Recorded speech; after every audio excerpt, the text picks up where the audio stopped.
اور پروپیگنڈا یہ کرتے ہیں گویا کہ انسانیت ایک الگ چیز ہے اور مذہب ایک الگ چیز ہے، انسانیت الگ چیز ہے اور اسلام ایک الگ چیز ہے، اور دونوں میں کوئی ٹکراؤ ہے، اور ہم انسانیت کے مقابلے میں، مذہب کے مقابلے میں انسانیت کی حمایت میں کھڑے ہیں، اسلام کے مقابلے میں ہم انسانیت کو سپورٹ کر رہے ہیں۔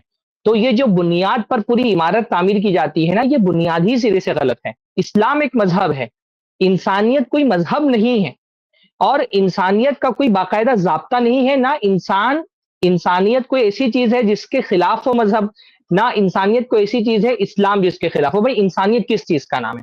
مطلب انسانیت کی بنیادیں آپ کے پاس کیا ہے؟ کوئی جو ملحد ہے اگر وہ انسانیت کی بات کرتا ہے تو انسانیت کا سورس کیا ہے آپ کے پاس؟ جس کو آپ انسانیت کہہ رہے ہیں وہ کیا ہے؟ یا تو انسانیت کا سورس عقل ہے، جو انسان کی ریزننگ ہے، جو انسان کی لاجک ہے، یا پھر انسانیت کی بنیاد پر جو آپ بات کرتے ہیں وہ کانشیس انسان کے، جس کو ہم ضمیر کہہ سکتے ہیں، عقل اور ضمیر۔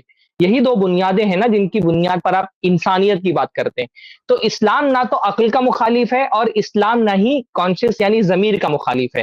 تو انسانیت کوئی ایسا مذہب نہیں ہے جس کے مخالف میں اسلام کھڑا ہے، بلکہ اسلام جو ہے وہ انسانیت کو ڈیفائن کرتا ہے کہ انسانیت کیا ہے۔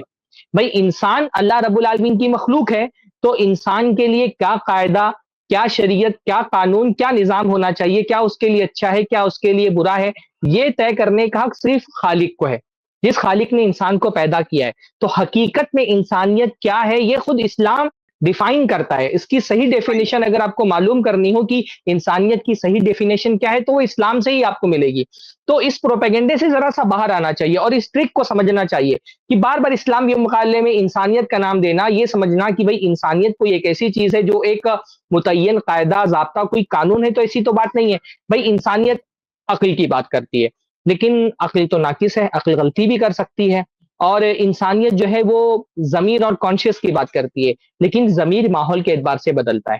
اصل میں ہم انسانیت کے خلاف نہیں ہیں، اسلام انسانیت کو صحیح راستہ دکھاتا ہے۔ انسانیت بغیر اسلام کے اندھی ہے۔ جیسے ہماری آنکھوں میں روشنی ہے نا، لیکن اس روشنی کو، آنکھوں میں کتنی بھی روشنی ہو، لیکن اس روشنی سے صرف ہم چیزوں کو نہیں دیکھ سکتے ہیں۔ خارج میں جو چیزیں موجود ہیں ان کو دیکھنے کے لیے آنکھوں کی روشنی کے ساتھ ساتھ ایک خارجی روشنی کی بھی ضرورت ہے۔ سورج چمک رہا ہے اور آنکھیں دیکھنے لائق ہیں، تب دیکھ کر کے چیزوں کا آپ ادراک کر سکتے ہیں۔ آنکھیں کتنی بھی تیز ہو، لیکن اگر اندھیرا ہو جائے، سورج ڈوب جائے تو چیزیں دکھائی نہیں دیتی ہیں۔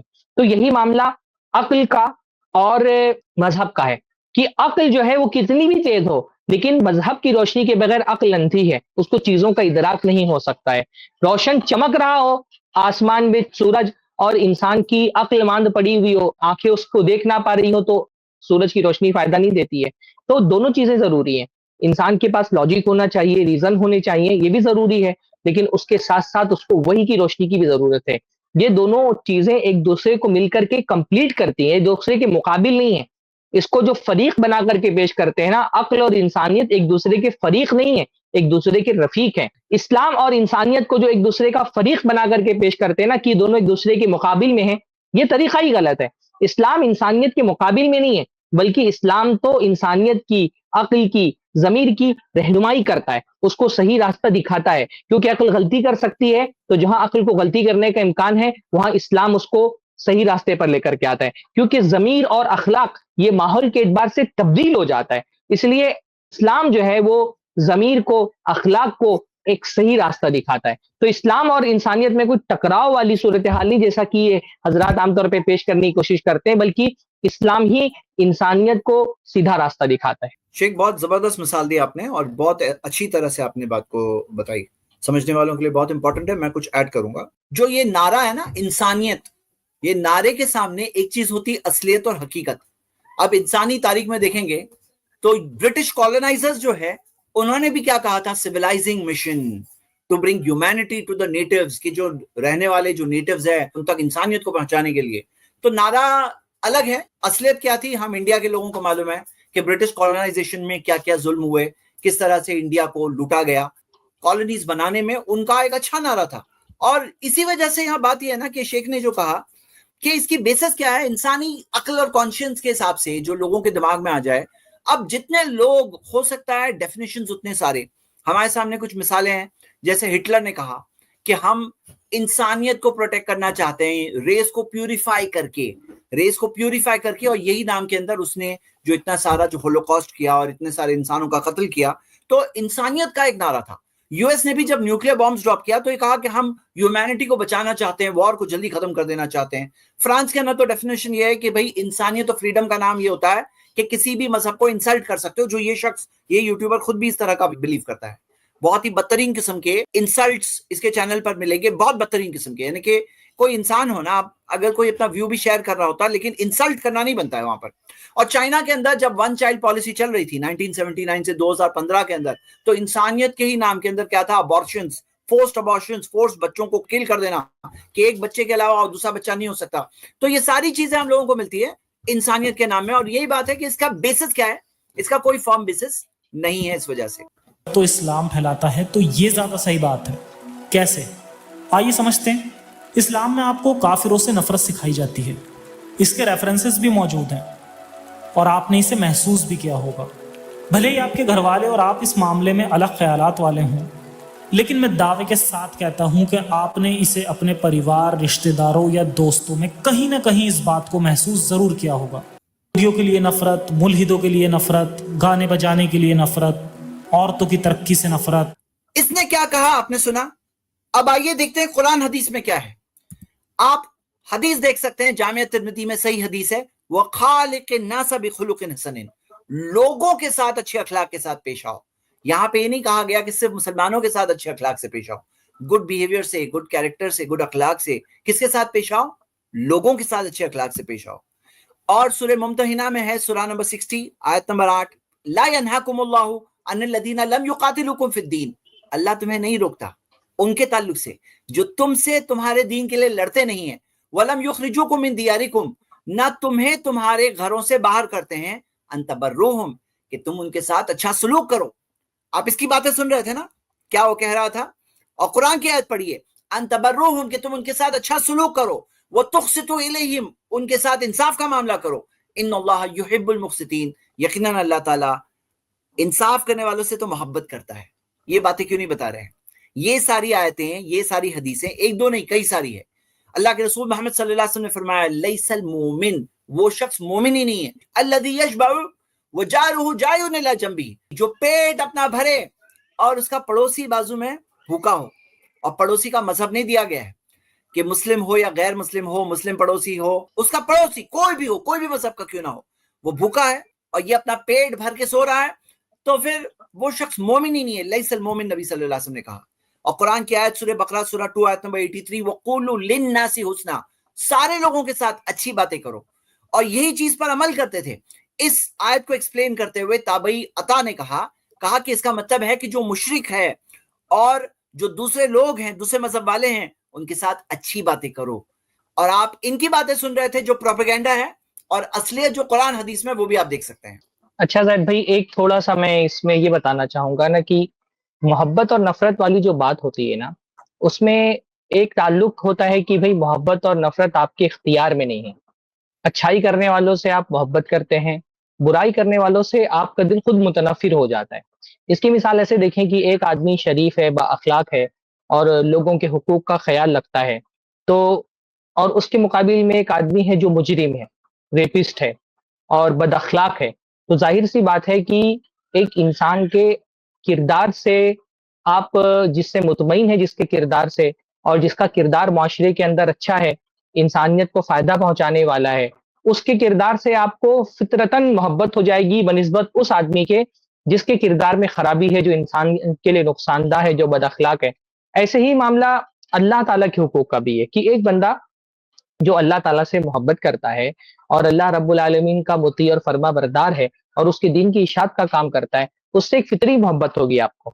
اب جیسے جو محبت مجھے آپ سے ہے, وہ محبت اس ملحد سے تو نہیں ہوگی نا جو اللہ تعالیٰ سے نفرت کرتا ہے, جو مسلمانوں کے خلاف نفرت پھیلا رہا ہے اور جو اسلام کے خلاف جھوٹا پروپیگنڈا کر رہا ہے. تو محبت کا ایک تعلق نا فطرت سے بھی ہوتا ہے کہ محبت جو ہے نا وہ دل کا ایک عمل ہے, اور دل کو کسی سے محبت پر مجبور نہیں کیا جا سکتا ہے. دل تو لوگوں کا کردار اور ان کا اعمال دیکھ کر کے فیصلہ کرتے کہ ان سے محبت کرنا ہے یا نفرت کرنا ہے. تو جو ایک بندہ اللہ تعالیٰ کی شریعت پر ایمان لانے والا ہے, وہ شریعت کے مطابق جو لوگ عمل کرنے والے ہیں ان سے محبت کرے گا, اور جو شریعت کے خلاف جائے گا اس سے نفرت کرے گا. بھائی اب یہ ملحد کیوں چاہتا ہے کہ میں اس سے ویسے ہی محبت کروں جیسی محبت میں اپنے علماء سے کرتا ہوں؟ جو علماء دین کے خادم ہیں، انسانیت کو نفع پہنچانے والے ہیں، شریعت کی اطاعت کرنے والے ہیں، کیونکہ میرا عقیدہ اور میرا دین ان کے دین کے موافق ہے، میرا کردار ان کے کردار کے موافق ہے، تو ایک فطری بات ہے کہ مجھے ان سے محبت ہوگی۔ اور ایک بندہ جھوٹ بول رہا ہے، فریب کاریاں کر رہا ہے، انسانیت کا دشمن ہے، دین کا دشمن ہے، اللہ سے نفرت پھیلا رہا ہے، یعنی آپ یہ جو انسان سے نفرت کرنا آپ کو اتنی بری چیز لگتی ہے، تو جو انسانوں کا خالق ہے اس سے نفرت کرنا تو اور بڑی چیز ہونی چاہیے۔ آپ کے لیے انسان سے نفرت کرنا تو جرم ہے، اور انسانوں کے خالق سے نفرت کرنا کوئی جرم نہیں ہے۔ خود آپ بیٹھ کر کے لائیو انسانوں کے خالق سے نفرت سکھا رہے ہیں، تو اگر آپ کی یہ بات کا ایک کاؤنٹر جو ہے نا وہ ایک یہ بھی ہو سکتا ہے کہ اگر انسان سے نفرت کرنا جرم ہے، جس کو آپ بھی جرم مان رہے ہیں، تو انسان کے خالق سے نفرت کرنا کیوں جرم نہیں ہے، جس جرم کا آپ خود کھلے عام ارتکاب کر رہے ہیں۔ تو یہ بھی فرق سمجھنے کی ضرورت ہے کہ محبت اور نفرت ایک نفسیات کا اور ایک قلب کا اور ایک دل کا عمل ہوتا ہے، اور محبت اور نفرت انسان کردار دیکھ کر کے کرتا ہے۔ تو جس انسان کا کردار اچھا ہوگا، جس انسان کے کردار میں نیکیاں ہوگی، آدمی کا دل ان سے محبت کرے گا، اور جس انسان کا کردار خراب ہوگا، اللہ اور اس کے رسول سے یا انسانوں سے جس کے اندر دشمنی ہوگی، تو دل فطرتاً اس سے محبت نہیں کر پائے گا۔ آپ اس سے محبت کرنے پر مجبور نہیں کر سکتے دل کو۔ صحیح بات ہے۔ اور اس کا یہ مطلب نہیں کہ ہم حقوق نہیں دیں گے، ظلم کریں گے، ناانصافی کریں گے، وہ نہیں ہے۔ اخلاق کے اعتبار سے ہمیں تو اچھے اخلاق سے ہی پیش آنے کہا گیا ہے، لیکن ایک نیچرل بات ہے کہ جیسے جو انسان جو ایک صحیح چیز سے محبت کرتا ہے وہ اس کے کرنے والے سے بھی محبت کرے گا، اور جو چور ہوگا، ڈاکو ہوگا، بولے مجھے ڈاکو سے بھی محبت ہے، تو کیا یہ صحیح ہوگا؟ یہ نہیں صحیح ہوگا۔ ان ملحودے سے زید بھائی اگر آپ پوچھیں کہ کیا جیسے تم ہاں اپنے ملحد دوستوں سے محبت کرتے ہو، ویسے کیا یہ ایمان والوں سے بھی محبت کرتے ہو؟ مجھ سے اور ہاں آپ سے بھی ویسی محبت کرتا ہے یہ بندہ ہاں جیسی محبت اپنے ملحد دوستوں سے کرتا ہے، تو یہ خود اس کا اقرار نہیں کرے گا نا، یہ سامنے ہوتا تو اس سے پوچھ بھی سکتے تھے ہم۔ یہ خود اقرار جی نہیں کرے گا کہ بھائی انسان کا عقیدہ جس سے ملتا ہے، انسان کا کردار جس سے ملتا ہے، انسان اپنے دل سے اسے جیسی محبت کرتا ہے، وہ اپنے نظریات اور اپنے عقیدے کے خلاف جو آدمی ہوگا اس سے ویسی محبت نہیں کرتا ہے۔ تو یہ تو ایک فطری جذبہ ہے۔ باقی رہا معاملہ اچھے اخلاق کا، تو شریعت آپ دیکھیں قرآن مجید میں اللہ تعالیٰ نے اپنے غیر مسلم جو کافر والدین ہیں ان کے بارے میں اللہ نے فرمایا وَصَاحِبْهُمَا فِي الدُّنْيَا مَعْرُوفًا، کہ دنیا میں ان کے ساتھ اچھائی کا سلوک کرو۔ خود شریعت اس کا حکم دے رہی ہے، بلکہ خود عملی طور پہ آپ دیکھیں، عام کافروں کی بات، عام غیر مسلموں کی بات تو آپ جانے دیں، جو کافر جنگ بدر میں پکڑ کر کے قیدی بنا کر کے لائے گئے تھے مدینہ کے اندر، یعنی وہ لوگ مسلمانوں کو قتل کرنے کے ہاں لیے آئے تھے، میدان میں پکڑ لیے گئے۔ یہ ایسے لوگ تھے جو جان لینے کے لیے آئے تھے، جب مسلمانوں نے ان پر قابو پایا، مدینہ قیدی بنا کر کے لائے گئے، ان کے ساتھ کیسا سلوک کیا؟ آپ تاریخ کی اور سیرت کی کتاب اٹھا کر کے دیکھیں۔ بعض مرتبہ ایسا ہوا کہ ایک مسلمان کے پاس کھانے کے لیے ایک روٹی تھی، اس نے اپنے قیدی کو کھلا دیا، خود بھوکا رہ گیا۔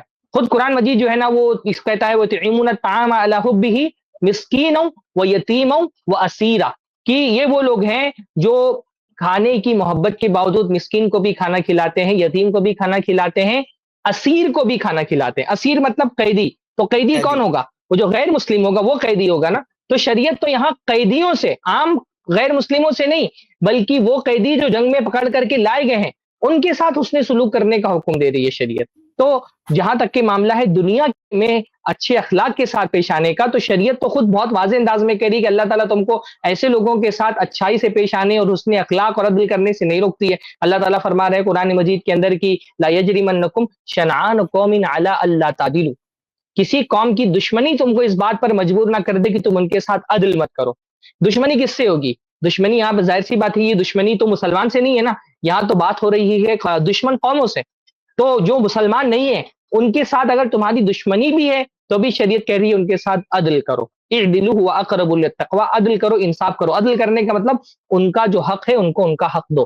تو دنیاوی اعتبار سے معاملہ کرنے میں، اخلاق کرنے میں شریعت آپ کو نہیں روکتی ہے، شریعت کو حکم دیتی ہے کہ لوگوں کے ساتھ اچھے اخلاق کے ساتھ پیش آؤ۔ اور ظاہر سی بات ہے اچھے اخلاق ہی تو ہماری دعوت کا سب سے بڑا ذریعہ ہے۔ اگر مسلمان غیر مسلموں کے ساتھ ہی بد اخلاق ہو جائے گا تو دین کی دعوت کس کو دے گا؟ تو دنیا میں اچھے اخلاق سے پیش آنے سے شریعت نہیں روکتی ہے۔ باقی رہا دل کا معاملہ، محبت دل کا معاملہ ہے، نفرت دل کا معاملہ ہے، اور دل کو آپ مجبور نہیں کر سکتے۔ ہر آدمی، وہ شخص جو اس کے عقیدے کے موافق ہوتا ہے دل ہی اس سے محبت کرتا ہے، اور جو شخص اس کے عقیدے کے خلاف ہوتا ہے، جس کا موقف اس کے موقف سے ٹکرا رہا ہوتا ہے، ویسی محبت تو اس سے نہیں کر پاتا، اس سے تو ایک درجے میں دل کے اندر تنفر پیدا ہی ہوتا ہے۔ اور اس کو آپ روک نہیں سکتے. یہ ملحد کے ساتھ بھی ہوتا ہے, یہ ہر عقیدہ اور نظریہ ماننے والوں کے ساتھ ہوتا ہے. کوئی ایک لبرل سیکولر قسم کا آدمی ہو تو وہ مذہبی لوگوں کے ساتھ, ایک ملحد آدمی وہ مذہبی لوگوں کے ساتھ ویسی محبت نہیں کر سکتا ہے. بہت کٹر قسم کا فیمنسٹ جو ہے, فیمنزم کے خلاف جو لوگ باتیں کرتے ہیں, ان سے محبت نہیں کر سکتا ہے. تو جہاں نظریات کا اختلاف ہوتا ہے وہاں دلوں میں ایک طرح کا برات پیدا ہو جاتی ہے, اور یہ برات انسان کے عقیدے پر مضبوط ہونے کا ایک علامت ہوتی ہے کہ بھئی اگر آپ اپنے عقیدے میں مضبوط ہے تو جو عقیدے کے آپ کے نظریے اور عقیدے کے خلاف ہے اس کے لیے ایک برات آپ کے دل کے اندر پیدا ہو جائے گی. یہ ایک اہم اور بنیادی بات ہے جو ایک انسان کی ایمانداری اور کمٹمنٹ جو وہ مانتا ہے وہ صحیح ہے, ایمانداری سے وہ چیز کو فالو کر رہا ہے. اور وہ جو سسٹم ہے وہ انسانیت کا اصل سسٹم ہے جو اسلام نے سکھایا, وہ ریئل انسانیت سکھائی, ریئل اچھا اخلاق سکھایا, دشمن کے ساتھ بھی اچھا اخلاق کے ساتھ برتاؤ سکھایا اسلام نے, جیسا کہ ہم نے اس کی مثالیں دیکھی. چلے آگے دیکھتے ہیں.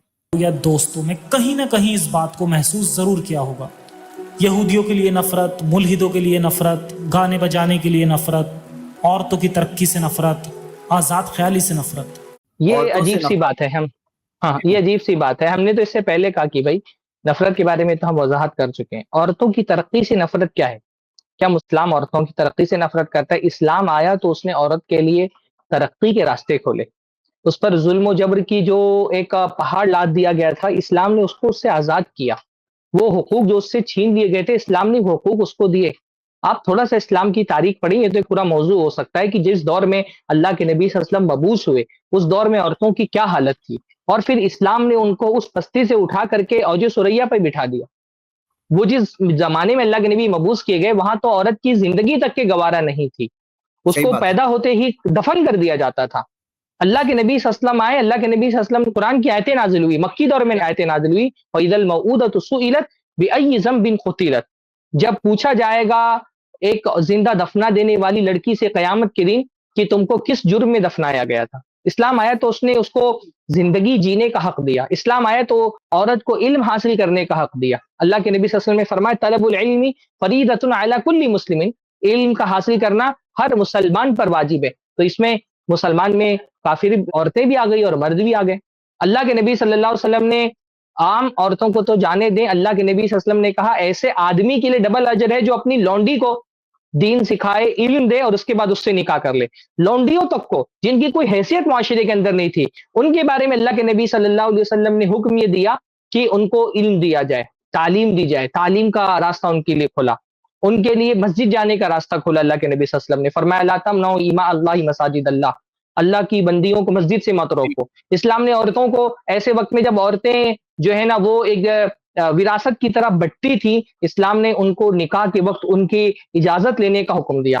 فرمایا اللہ کے نبی صلی اللہ علیہ وسلم نے جب کسی عورت سے نکاح کرنا ہو, اگر وہ کنواری ہے تو بھی اس سے پوچھ کر کے اس کا نکاح کرو, اور اگر وہ سیبہ ہے یعنی طلاق شدہ ہے یا بیوہ ہے تب بھی اس سے پوچھ کر کے اس کا نکاح کرو. البتہ کنواری اور لڑکی کی خاموشی اس کی رضا ہے, اور ایّم تعرب ما فی نفسہا, اور جو شوہر دیدہ عورت ہوگی وہ بتائے گی کہ اس کو کیا کرنا ہے. تو اسلام نے اس کو حق دیا کہ اس سے پوچھ کر کے اس سے شادی کی جائے. اسلام نے اس کو مہر کا حق دیا کہ ایک لڑکی سے شادی کی جائے تو اچھا خاصا مہر اللہ کے نبی صلی اللہ علیہ وسلم کے زمانے میں عورتوں کو دیا جاتا تھا. اسلام نے جو ہے وہ اس کو وراثت میں حصہ دیا. ایسے زمانے میں جب عورت کو وراثت سے بالکل محروم کر دیا جاتا تھا, اللہ کے نبی صلی اللہ علیہ وسلم نے فرمایا دو لوگوں کے معاملے میں اللہ تعالیٰ کے یہاں بہت سختی کروں گا, اور بہت سختی کرتا ہوں میں, ایک عورتیں اور دوسرا یتیم. اور وراثت میں باقاعدہ حصہ دلایا گیا ان کو, جو وراثت سے محروم تھی ان کو وراثت میں حصہ دیا گیا. تو زندگی کے کتنے سارے حقوق جس سے عورتیں محروم تھیں, اسلام نے وہ حقوق عورتوں کو دیے. اللہ کے نبی صلی اللہ علیہ وسلم نے ان سے نرمی کرنے کا حکم دیا تھا. آخر وقت میں اللہ کے نبی صلی اللہ علیہ وسلم نے عورتوں کے ساتھ نرمی کرنے کا حکم دیا. رفقا بالقواریر, اللہ کے نبی صلی اللہ علیہ وسلم نے فرمایا یہ عورتیں نازک آبگینے کی طرح ہیں, ان کے ساتھ نرمی برتو. اللہ کے نبی صلی اللہ علیہ وسلم نے خلا کا حق دیا کہ ایک عورت اگر ایک آدمی کے ساتھ نکاح میں نہیں رہنا چاہتی ہے اور اس کو کوئی پرابلم ہے تو وہ اپنا مہر لوٹا کر کے اس آدمی کی نکاح سے آزاد ہو سکتی ہے. کتنے سارے حقوق نہیں ہیں. تو ایک پورا موضوع ہے, یہ تو میں صرف ایک اشارہ دے رہا ہوں اور ایک حوالہ پیش کر رہا ہوں. تو آپ کہہ رہے ہیں کہ اسلام عورتوں کو ترقی سے روکتا ہے, اسلام کو عورتوں کی ترقی سے نفرت ہے. اسلام کو عورتوں کی ترقی سے نفرت نہیں ہے, جو ترقی آپ ترقی باور کرا رہے ہیں اس ترقی سے نفرت ہے. اصل میں یہ ترقی نہیں ہے, یہ عورت کا ننگا پن ہے جس کو آپ اس کی ترقی باور کرا رہے ہیں نا. عورت سے اس کا لباس چھین کر کے اس کو سرے راہ برہنہ کر دیا جائے, آپ کے حساب سے عورت کی ترقی ہے. ہم کو اس ترقی سے نفرت ہے. ہم کو اس ترقی سے نفرت ہے کہ آپ کو بیڑی بیچنی ہے تو عورت کو ننگا کر کے اس کو ہورڈنگ پہ لٹکا دو. آپ کو فلیٹ بیچنا ہے، عورت کو ننگا کر کے اس کو بے لباس کر دو سر عام. تو جس برہنگی کو اور جس ننگے پن کو آپ ترقی کہہ رہے ہیں نا، ہم کو اس ترقی سے نفرت ہے. الحمدللہ ہم کو عورت کی ترقی سے کوئی نفرت نہیں ہے. البتہ آپ جس آزادی کا نام لیتے ہیں نا، آپ اصل میں عورت کی آزادی کا نام لے کر کے عورت تک پہنچنے کی آزادی چاہتے ہیں. آپ یہ جو عورت تک پہنچنے کی آزادی چاہتے ہیں نا، ہم کو اس آزادی سے نفرت ہے. ہم آپ کو عورت تک پہنچنے کی آزادی نہیں دینا چاہتے. صحیح بات ہے. اور آج کے ماڈرن سٹینڈرڈز کے حساب سے بھی دیکھو تو آج جو ماڈرن سٹینڈرڈ کیا ہے کہ گھر کے فینینشیل خرچے کی ذمہ داری مرد اور عورت دونوں پر ہے برابر. لیکن مرد پریگننٹ نہیں ہونے والا ہے، وہ دودھ نہیں پلائے گا. وہ عورت بیچاری جائے گی باہر، اس کو جاب میں وہاں باہر ابیوز کا سامنا کرنا پڑتا ہے. اور اسٹیٹسٹک ثابت کر رہی ہے کہ تقریباً عورتوں کو یہ چیز سامنا کرنا پڑتا ہے، چاہے وہ باس کی طرف سے ہو، چاہے وہ کلیگز کی طرف سے ہو، ٹریولنگ کے اندر ہو، یا کسٹمرز ہو، یا جو بھی ہو. تو اس کی مجبوری کیا ہے کہ اس پہ آدھے خرچے کی ذمہ داری انہوں نے ڈال دی ہے. اسلام نے کیا کہا؟ نہیں، عورتوں پہ کوئی بھی خرچے کی ذمہ داری نہیں ہے. تو ایسی آپ کو ہنڈریڈز آف مثالیں ملے گی.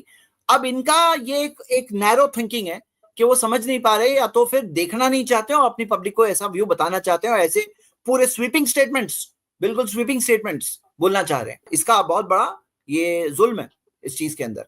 اور جو آزادی کی بات ہے، آزادی، آزاد خیالی سے نفرت. چلیے کچھ اینالائز کرتے ہیں.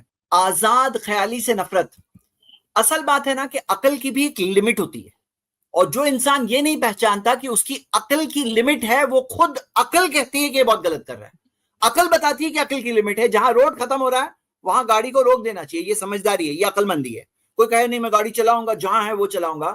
تو یہاں ہمیں سمجھنا چاہیے کہ ہم اپنے کریٹر پہ جب ایمان لے آئیں، اگر ہم نے پہچان لیا کہ قرآن اللہ کی کتاب ہے، اگر کسی نے پہچان لیا کہ محمد صلی اللہ علیہ وسلم اللہ کے سچے رسول ہیں، اب اس کے بعد ٹرسٹ کرنا ہوتا ہے. انسان کو ٹرسٹ کرنا ہوتا ہے. یا تو آپ بہاؤ کے اوپر ٹرسٹ کرو گے، جو بہاؤ ہے وہ صحیح ہے، جو دنیا میں بہاؤ چل رہا ہے، جو ہم نے دیکھا کتنی مثالیں آلریڈی آ گئی ہے کہ جو بہاؤ غلط تھا اور لوگوں نے اس کو ٹرسٹ کیا، وہ بھی اس بہاؤ میں بہ گیا، اور کتنا ظلم اور کتنی زیادتیاں دنیا بھر میں ہوئی. تو یہاں پہ کیا ہے کہ اگر آپ ایسے دیکھو گے تو قرآن کے اندر آپ کو کئی آیتیں ملے گی، جیسے لعلکم تعقلون، تاکہ تم عقل استعمال کرو، لعلکم تتفکرون، تاکہ تم غور کرو، افلا تبصرون، کیا تم دیکھو گے نہیں. یعنی کہ اس کے اندر تو الٹا عقل کو استعمال کرنے کہا گیا ہے. اور کوئی صحیح سالم عقل کو اگر استعمال کرے گا، تحقیق کرے گا وداؤٹ اینی پریجوڈس، دلائل کی روشنی میں، تو آپ دیکھ سکتے ہو کہ وہ اسی نتیجے تک پہنچے گا کہ اسلام ریلیجن آف ٹروتھ ہے. اس کو سمجھنے اور پہچاننے کے لیے بہت ساری واضح نشانیاں ہیں. عقل استعمال کرے گا تو وہیں پہ پہنچے گا. اور ایک ظاہر سی بات ہے کہ عقل استعمال کرے گا تو انوینشنز ہوں گے، ڈسکوریز ہوگی. جو اسلامک ہسٹری میں آپ کو ملے گا کہ دنیا کے آج ماڈرن سائنس کی بنیادیں مسلم سائنٹسٹ نے رکھی، بہت بڑی بڑی ڈسکوریز مسلم سائنٹسٹ نے کی. میں آپ کو صرف 2 کوٹیشنز بتاتا ہوں. جو یہ کتاب فرینچ تھنکر گستاوے لے بون کی ان کی کتاب ہے لا سیولائزیشن ڈیتھ عربس، اس کے اندر وہ کہتے ہیں کہ if the Arabs would have taken over France، کہ عرب اگر فرانس کو اگر ٹیک اوور کر لیے ہوتے، then Paris would have become like Cordoba in Spain، کہ اسپین میں کوردوبا کا جو حال تھا ویسا ہو جاتا حال پیرس کا. وہ کہتے ہیں کہ Cordoba centre of civilisation, centre of knowledge, where the man in the street was able to read and write. رستے میں چلتا ہوا انسان جو تھا نا کوردوبا اسپین میں، وہ پڑھ سکتا تھا، لکھ سکتا تھا. ایک ایسے وقت پر کہ وہ پوئٹری بنا سکتا تھا، ایک ایسے وقت پر جب یوروپ کے بادشاہ بھی ہوتے تھے نا، ان کو اپنا نام تک لکھنے نہیں آتا تھا. ایسے ٹائم پر مسلم کنٹری کے اندر اسلامک سیولائزیشن میں حال یہ تھا، رستے میں چلتا ہوا آدمی پڑھ سکتا تھا، لکھ سکتا تھا. ایک مثال ہے آپ کے سامنے، کیونکہ پہلی آیت قرآن کی نازل ہوئی تھی اقرا. ایچ جی ویلز اپنی کتاب آؤٹ لائن آف ہسٹری میں لکھتے ہیں they advance in medicine far beyond the Greeks. Greeks کا جو بہت مانا جاتا ہے کہ گریکس میڈیسن میں بہت ایڈوانس تھے، بولے مسلمان میڈیسن کے اندر گریک سے بہت آگے تھے. they studied science and the functions of the various parts of the body. Science study کیا، باڈی کے ڈفرنٹ پارٹس کے فنکشنز کو اسٹڈی کیا، پریونٹیو میڈیسن اسٹڈی کیے. Many of the treatment methods that they used are still in use until today. جو مسلمان use کرتے تھے ٹریٹمنٹ میتھڈز وہ آج تک یوز میں ہیں. They use anaesthetics for the operations, operations کے لیے اینستھیزیا یوز کیا، and used to perform some of the most difficult surgeries ever known. کہ جو ڈیفیکلٹ سرجریز جانی جاتی وہ مسلم ورلڈ کے اندر پہلے سے کی جاتی تھی. At the time when the church used to forbid the practice of medicine، کہ چرچ جب میڈیسن کے استعمال کو prohibit کیا کرتا تھا in the expectation that a full recovery could be achieved through religious rituals performed by the bishops. The Arabs had true knowledge of medicine. کہ عربوں کے پاس میڈیسن کی نالج تھی ایک ایسے وقت پر جب چرچ مانتا تھا کہ بھائی ریلیجیس ریچول سے ہی جو بشپس ہوتے ہیں وہ کیا اور کرتے ہیں. آپ کو بہت سی ایسی مثال ملے گی. تو یہاں پر الٹا جو چیز کو یہ برا کہہ رہے ہیں وہ صرف اچھا نہیں ہے. آؤٹ اسٹینڈنگ ہی نہیں، اتنا آؤٹ اسٹینڈنگ ہے کہ کوئی انسان کو نشانی ملے گی سوچنے کے لیے، اور وہ بات سوچنے والی بات کیا ہے؟ یہی ہے کہ قرآن میں کہا گیا عقل نہیں استعمال کرو گے، سوچو گے نہیں، دیکھو گے نہیں، وہی کیا، اس کا رزلٹ تھا یہ۔ جی زید بھائی، یہ بہت آپ نے ایک اچھی بات کہی کہ آزاد خیالی، اصل میں آزاد خیالی جو ہے نا وہ اچھی بھی ہو سکتی، بری بھی ہو سکتی ہے۔ اسلام اچھی آزاد خیالی کو پروموٹ کرتا ہے، یعنی ایسی آزاد خیالی جو تعصب سے پاک ہو، ایسی آزاد خیالی جو باپ دادا کے بنائے ہوئے رسم و رواج سے پاک ہو۔ تو قرآن مجید تو اس آزاد خیالی کو پروموٹ ہی کرتا ہے کہ جب انبیاء آئے دنیا کے اندر، انہوں نے اپنی قوم والوں کو دین کی طرف دعوت دی، تو قوم کے لوگ آزاد خیال نہیں تھے، وہ پابند تھے اپنے باپ دادا کے رسوم و رواج کا۔ تو اسلام نے تو اس رسوم و رواج کی زنجیروں سے توڑ کر کے آزادی سے سوچنے کا حکم دیا، جیسا کہ آپ نے کہا فلا تعقلون، قرآن مجید نے ان کو غور و فکر کرنے کا حکم دیا۔ تو جب انسان کا خیال اور اس کی عقل اور اس کی سوچ غلط طرح کی زنجیروں میں جکڑی ہوئی ہونا، تو اس کو توڑ کر کے آزاد خیال ہو جانا، اس کو تو اسلام پروموٹ کرتا ہے۔ لیکن جہاں آدمی آزاد خیالی کا مطلب یہ سمجھتا ہے کہ وہ اپنی نفس کا غلام بن جائے، اصل میں جس کو آزاد خیالی کا نام دے رہے ہیں نا، یہ آزاد خیالی نہیں ہے، یہ نفس پرستی ہے۔ قرآن مجید اس کو نفس پرستی کہتا ہے۔ اللہ تعالیٰ نے فرمایا ارائیت من اتخذ الہہ ہوا، کیا آپ نے اس شخص کو دیکھا جس نے اپنی نفس کو اپنا معبود بنا لیا ہے؟ تو یہ نفس پرستی والی جو آزاد خیالی ہے نا، شریعت اس سے روکتی ہے کہ ایک آدمی کہتا ہے کہ میں شراب پیوں گا، میں جوا کھیلوں گا، میں قتل و غارت گیری کروں گا، میں آزاد ہوں۔ تو جہاں انسان کی آزاد خیالی خود اس کی ذات کو نقصان پہنچا رہی ہوتی ہے یا انسانی سوسائٹی کے لیے نقصان بن جاتی ہے، تو شریعت وہاں آزاد خیالی پر پابندی لگا دیتا ہے کہ ایک آدمی آزاد خیالی کا مطلب یہ سمجھتا ہے کہ میں مرد ہوں تو میں مرد کے ساتھ شادی کر لوں، میں عورت ہوں تو میں عورت کے ساتھ شادی کر لوں، میں شادی کیے بغیر کسی ایک انسان کے ساتھ یا کئی انسانوں کے ساتھ تعلق بناؤں۔ تو جو آزاد خیالی جو ہے نا وہ انسانیت کے لیے نقصان دہ ہو جاتی ہے، معاشرے کو نقصان پہنچاتی ہے، خود انسان کی نفس کے لیے نقصان۔ وہی کہ ایک آزاد خیالی کا مطلب ایک آدمی کو لگتا ہے میں اپنی جان دے دوں، میں نہیں زندہ رہنا چاہتا، یہ میری آزادی ہے۔ تو آدمی جب آزاد خیالی کا مطلب یہ نہ لے کہ میں آزاد ہوں، اس کا مطلب میں اپنی جان کا بھی مالک ہوں، میں جو چاہوں اپنی جان کے ساتھ کروں، میں جو چاہوں اپنے جسم کے ساتھ کروں، میں جو چاہوں سوسائٹی کے ساتھ کروں۔ تو اس آزاد خیالی کو تو جو ماڈرن اسٹینڈرڈ ہے وہ بھی تسلیم نہیں کرتے نا۔ ہمارے ملک میں بھی یہ آزاد خیالی بیان ہے کہ انسان آزاد خیالی کا مطلب سمجھ لے کہ میں اپنے آپ کو قتل بھی کر سکتا ہوں، میں شراب پیوں، جوا کھیلوں اور بدکاریاں کروں، فحاشی پھیلاؤں۔ تو آزاد خیالی ایک ہوتی ہے مثبت اور ایک ہوتی ہے منفی۔ اسلام مثبت آزاد خیالی کے خلاف نہیں ہے، جہاں آزاد خیالی انسان کے علم کو ترقی دیتی ہے، اور اسی علمی ترقی کی وجہ سے اسلام نے سائنسی دنیا کو ایک نیا رخ دکھایا اور ایک انقلاب سائنسی لے کر کے آیا۔ اس آزاد خیالی کو اسلام پروموٹ کرتا ہے۔ جو منفی آزاد خیالی ہے، جو خود انسان کی اپنی ذات کے لیے اور اس کے معاشرے کے لیے نقصان دہ، اسلام اس آزاد خیالی کے خلاف ہے۔ بالکل صحیح۔ اب چور کہے گا میں بھی آزاد خیال ہوں، میرے خیال میں چوری آ رہی ہے، میرے خیال میں فراڈ کرنا آ رہا ہے، ڈاکہ ڈالنا آ رہا ہے۔ آزاد خیالی کو آپ پابندی مت نہیں کر سکتے ہیں، تو یہ تو ہر کوئی مانے گا، یہ لوگ بھی مانیں گے کہ یہاں تو ریسٹرکٹ کرنا ہوگا۔ آپ نے جو اتنے سارے ملحد حکمرانوں کی لسٹ پیش کی تھی، یہ سب آزاد خیال تھے نا، جنہوں نے لاکھوں کی تعداد میں انسانوں کو قتل کیا، یہ سب آزاد خیال تھے۔ ان کی آزاد خیالی انسانیت کے لیے فائدے مند نہیں ہوئی بلکہ نقصان دہ ثابت ہوئی۔ تو ہر آزاد خیالی، ایک آزادی وہ ہوتی ہے نا جسے انسان کو صحرا میں چھوڑ دیا جائے کہ تم آزاد ہو، جہاں نہ کھانے کی، نہ پانی کی، نہ رہائش کی، نہ سائے کی، کسی چیز کی سہولت نہیں ہے۔ ایک ہوتی ہے پابندی کہ انسان کو ایک گھر کے اندر رکھا گیا ہے تو وہ پابند گھر کے اندر رہنے کا، لیکن ساری سہولتیں اس کو فراہم کر دی گئی ہیں۔ تو وہ آزادی جو ہے نا، وہ آزادی خطرناک ہے اس پابندی کی بنسبت۔ یہاں پابند تو انسان ایک دائرے کے اندر ہے، لیکن اس دائرے کے اندر اس کو ساری سہولتیں فراہم کی جا رہی ہیں۔ جہاں وہ آزاد ہے لیکن سہولتوں سے اس کو جو ہے نا دور کر دیا گیا۔ تو ہر آزادی اچھی نہیں ہوتی اور ہر پابندی بری نہیں ہوتی۔ بہت بہت امپورٹنٹ ڈسکشن تھا یہ، جزاک اللہ خیر۔ بارک اللہ۔ یہ خدا کا کلام کیسے ہو سکتا ہے؟ خدا کا کلام تبھی خدا کا ہو سکتا ہے جب وہ ہر کسی کو برابر سمجھے، کیونکہ اگر وہ ہے اور اس نے بنانے میں کوئی فرق نہیں کیا تو وہ حق کے معاملے میں بھی فرق نہیں کرے گا۔ خدا کا کلام انسان ہونے کی حیثیت سے سارے انسانوں کو برابر ہی سمجھتا ہے۔ انسان ہونے کی حیثیت سے خدا کا کلام کسی میں تفریق نہیں کرتا۔ اللہ تعالیٰ نے قرآن مجید میں فرمایا یا ایھا الناس اتقوا ربکم الذی خلقکم من نفس واحدہ، اے لوگو ڈرو اپنے رب سے، تقوی اختیار کرو اپنے رب کا۔ کہ کون رب؟ خلقکم من نفس واحدہ، جس نے تم کو ایک جان سے پیدا کی ہے۔ تو انسان ہونے کی حیثیت سے اللہ تعالیٰ کے سب برابر ہے، عورت مرد، کوئی رنگ، کوئی نسل، کسی ملک کے رہنے والے ہوں، کوئی زبان بولنے والے ہو، اللہ تعالیٰ کے یہاں اللہ کے کلام میں انسان ہونے کی حیثیت سے کوئی تفریق نہیں۔ خود اللہ کے نبی صلی اللہ علیہ وسلم نے فرمایا لا فضل لعربی علی اعجمی ولا لاجمی علی عربی، کسی عربی کو کسی اجمی پر، کسی اجمی کو کسی عربی پہ کوئی فضیلت حاصل نہیں، کسی کالے کو گورے پر، کسی گورے کو کالے پر کوئی فضیلت حاصل نہیں، الا بالتقوی، سوائے تقوی کے۔ انسان کو اس کا کردار اوپر نیچے کرتا ہے. قرآن مجید میں اگر اللہ تعالیٰ نے کسی کو محبوب قرار دیا ہے تو اس کے کردار کی وجہ سے اس کو محبوب قرار دیا ہے. اللہ کے نبی صلی اللہ علیہ وسلم نے فرمایا من ابطا به عملو لم یسری به نسبو، کہ جس کا عمل اس کو پیچھے کر دے اس کا نسب اس کو آگے نہیں کر سکتا ہے. تو اسلام انسان ہونے کی حیثیت سے تو سب کو برابر ہی مانتا ہے، اس میں کوئی تفریق نہیں کرتا. تفریق اگر ہے تو انسان کے کردار کی وجہ سے، اور یہ کردار دونوں طرح سے طے ہوگا کہ ایک بندے کا اللہ سے تعلق کیسا ہے اور ایک بندے کا بندوں سے تعلق کیسا ہے. آپ اصل میں ایک آنکھ آپ کی پھٹی ہوئی ہے اور ایک آنکھ سے آپ چیزوں کو دیکھ رہے ہیں. آپ ہر انسان کے اچھائی اور برائی کا معیار صرف آپ نے یہ طے کر دیا ہے کہ انسانوں کے ساتھ ان کا رویہ کیسا ہے. تو ٹھیک ہے، ایک انسان کی اچھائی اس سے تو طے ہوتی ہے کہ انسانوں کے ساتھ اس کا رویہ کیسا ہے، لیکن اس کے ساتھ ساتھ ایک انسان کی اچھائی اس سے بھی طے ہوتی ہے کہ اس کے خالق کے ساتھ اس کا رویہ کیسا ہے. آپ جو دجالی نقطہ نظر رکھتے ہیں نا، ایک آنکھ سے چیزوں کو دیکھ رہے ہیں، بس یہ دیکھ رہے ہیں کہ انسان کے اخلاق لوگوں کے ساتھ کیسے ہیں. اللہ کے ساتھ اخلاق کیسے ہیں یہ دیکھنا بھی ضروری ہے کہ انسان کے کردار کو طے کرنے کے لیے. اسلام دونوں چیزوں کا موازنہ کرتا ہے. اسلام یہ بھی دیکھتا ہے کہ انسان کی اچھائی اس میں بھی ہے کہ وہ انسانوں کے ساتھ اچھا ہو، اور انسان کی اچھائی اس میں بھی ہے کہ وہ اللہ کے ساتھ اچھا ہو. ایک بندہ صرف اللہ کے ساتھ اچھا ہو اور اگر انسانوں کے ساتھ اچھا نہ ہو وہ بھی اچھا انسان نہیں ہے.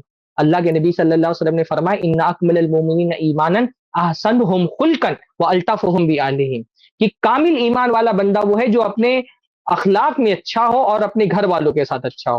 تو اسلام جو ہے نا وہ یہ معیار طے تو کرتا ہے کہ انسان کو اچھا اور برا طے کرنے کے لیے اس کا رویہ انسانوں کے ساتھ کیسا ہے یہ بھی دیکھا جائے، لیکن یہ آدھی بات ہوگی.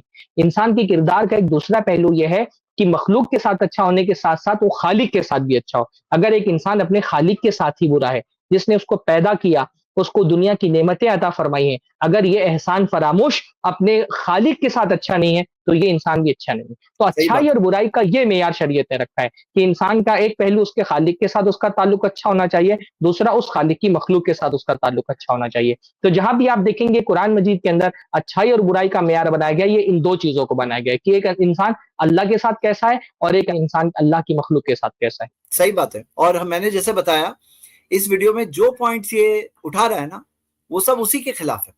یعنی کہ یہ ایک اور مثال ہو گئی کہ جس مذہب کے بارے میں کرٹیسزم میں یہ ویڈیو بنا کر بتا رہا ہے وہ مذہب کون سا مذہب ہے؟ یہ وہ مذہب ہے جس کے اندر نماز میں 5 وقت کندھے سے کندھا ملا کے کھڑے ہوتے ہیں، جس کے اندر حج کے اندر سیم لباس کے اندر سب لوگ سیم احرام پہن کر جاتے ہیں. یعنی جس نے اونچ نیچ ختم کری، جس مذہب نے 1400 سال پہلے جو آج تک ہم نہیں کر پا رہے ہیں، آج تک جس انیکوالٹی کو ہم پاتے ہیں دنیا کے اندر، اسلام نے اس چیز کو 1400 سال پہلے ختم کی. اب یہ جو بات کہہ رہا ہے بالکل یعنی کہ برابری کیا ٹیچر کہے کہ میں سب سٹوڈنٹس کو 100 مارکس دے دوں گا؟ برابری؟ ہاں، پڑھے ہیں نہیں پڑھے ہیں، زیادہ پڑھے کم پڑھے، سب کو برابر دے دوں گا. یا ڈاکٹر کہے کہ میں سیم دوا سارے پیشنٹس کو دے دوں گا. یا باپ کہے کہ میں وہی اتنا ہی کھانا دوں گا سب بچوں کو، چاہے بڑے ہو چھوٹے ہو اتنا ہی کھانا ملنے والا ہے. یا پھر سی ای او ہو یا پھر سویپر ہو، سب کو سیم سیلری دیں گے. ایکچولی کیا ہے نا، اس نے کیا کیا ہے، ایک سکرین پر ایک آیت لگائی ہے. چلو ہم لوگ ڈسکس کر لیتے ہیں. یہ آیت جو آپ دیکھ رہے ہیں نا، یہ اس نے تبھی سکرین پر لگائی. سورہ نحل کی آیت نمبر 71 ہے. تو اللہ تعالیٰ نے اس آیت میں کیا فرمایا؟ واللہ فضل بعضکم علی بعض فی الرزق، کہ اللہ تعالیٰ نے تم میں سے بعض کو دوسروں پر رزق میں فضیلت دی ہے، زیادہ دیا ہے، ترجیح دی ہے. اور ہاں یہ امتحان ہے. اسلام نے تو اس کی اصلیت بتائی نا کہ یہ کیا ہے، امتحان ہے اللہ تعالیٰ کی طرف سے، ایگزام ہے کہ ہاں رزق کے اندر کسی کو اللہ نے زیادہ دیا، کسی کو کم دیا، کسی کو طاقت والا بنایا، کسی کو کمزور بنایا. اور یہ امتحان ہے.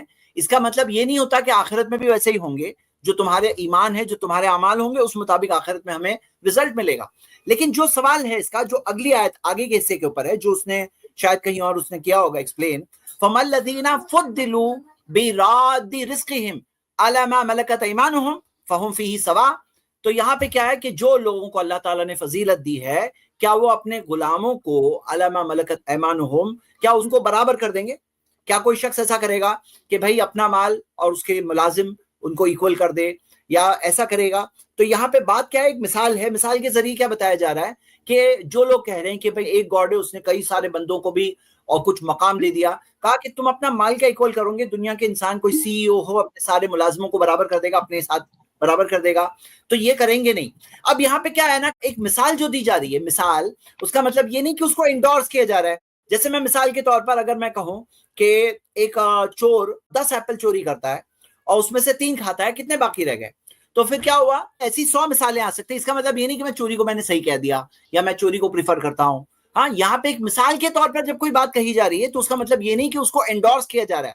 یہاں پہ غلام کے تعلق سے تو یہ سکھایا گیا فک رقبہ, غلام کو آزاد کرو, یہ سکھایا گیا. اور اسلام نے تو یہ سکھایا کہ مدد کرو, غریبوں کی مدد کرو. اور محمد صلی اللہ علیہ وسلم کی مثال لے لو کہ انہیں سب سے بڑے مالدار بن سکتے تھے, کوئی مشکل نہیں تھی.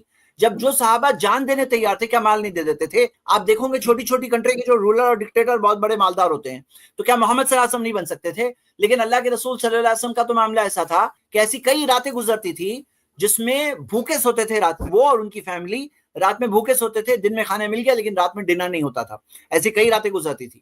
تو یہ کہنا, جو یہ بات وہ مثال بولی ہے نا آپ, تھیوریٹیکل طور پہ, پریکٹیکل طور پر جو نبی صلی اللہ علیہ وسلم کی زندگی ہے نا وہ تماچا ہے یہ لوگوں کے لیے. اور جو اسلام کی تعلیم ہے پورے بیلنس والی, یعنی کہ اعتدال ملے گا, ایک بیلنس ملے گا. اور جو بات سکھائی گئی وہ بات سمجھنے کی جگہ یہ لوگ ایسے اعتراض اٹھانے میں زیادہ انٹرسٹڈ ہوتے ہیں. جی, اس آیت میں تو بس اتنی سی بات بتائی گئی ہے کہ انسان جو اپنا مال کما کر کے اللہ تعالیٰ اس کو فضیلت دیتا ہے, جو مال دیتا ہے, وہ ایسا نہیں کرتا ہے نا کہ برابری کے نام پر اپنے غلام کو بھی آدھا مال لے کر کے دونوں کو برابر کر لے.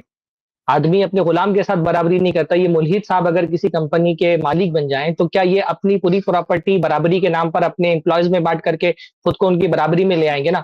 یہ جو بہت برابری کی بات کرتے ہیں, یہ خود اپنے امپلائی کے ساتھ کیا برابری کر سکتے ہیں؟ یہ اس برابری کو کبھی بھی سپورٹ نہیں کریں گے. کہیں گے کہ میں نے اپنی طاقت, قوت, محنت سے اتنا مال کمایا ہے تو میں زیادہ کا مستحق ہوں, اور میں زیادہ محنت کر رہا ہوں, میرا دماغ اس کمپنی کو کھڑا کرنے میں لگا ہے, تو میرے جو امپلائی ہیں وہ میرے ماتحت ہیں, تو وہ اس کمپنی کے پروفٹ میں اتنے حصے دار نہیں جتنے حصے دار میں ہوں.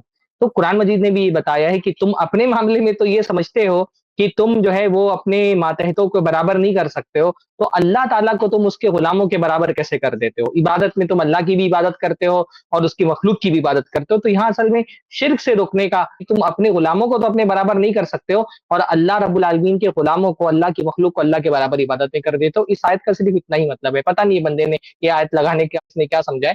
یہ تو ایک دنیاوی حقیقت ہے کہ دنیا میں برابر نہیں ہے لوگ.